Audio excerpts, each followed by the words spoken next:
it's Leela, the proud poly kinky queer slut. Today's question is, when is taking people for granted a good thing? I had this revelation in my marriage when I was arguing with my spouse, and this was several years ago, many years ago now, and I was showing affection in ways that they were not receiving the way I had intended, and really, frankly, smothering them. And I was like, I just don't want you to feel taken for granted. I want you to feel like you're loved and appreciated. And my spouse says to me, take me for granted because I am granted. And this was a critical thing when transitioning from a monogamous marriage to an open marriage, because I was just kind of obsessed with making sure my spouse felt loved and appreciated, and making sure that they had all the attention that they could possibly want. Meanwhile, their attachment styles, their desire for that kind of interaction was not the same as mine. And what was actually going on is that I was missing some of that validation and some of that attention that now, frankly, I get from other people. And I was projecting that onto my partner. So the words take for granted. Let's break that down a little bit. Take for granted means granted is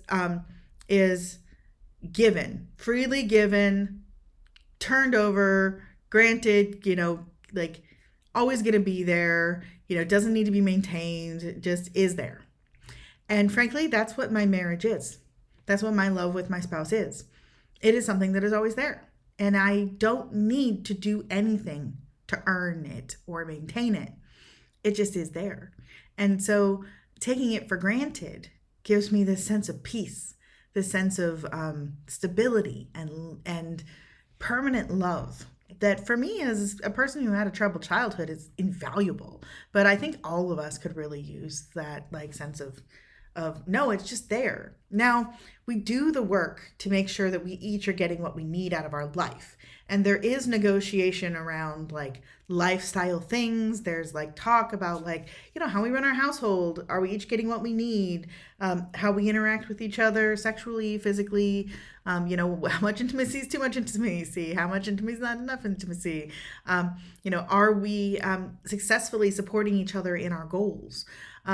But when it comes to the question of are you going to still be living with me? Are you still going to be loving me? Are we going to still be nesting partners?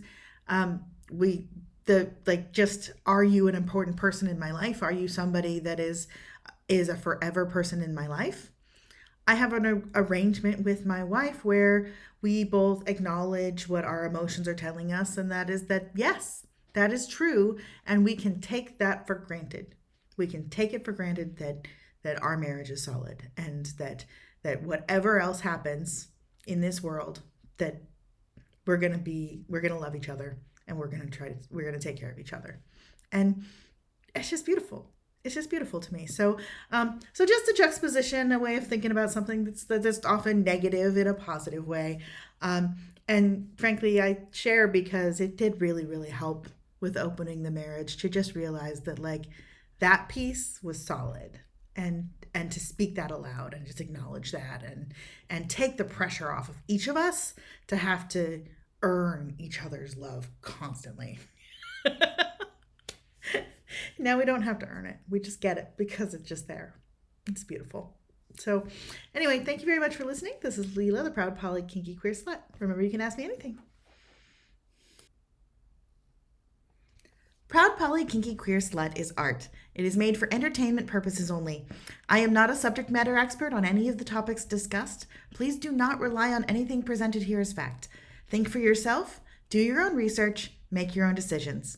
To submit a question, please email kinkyqueerslut@gmail.com.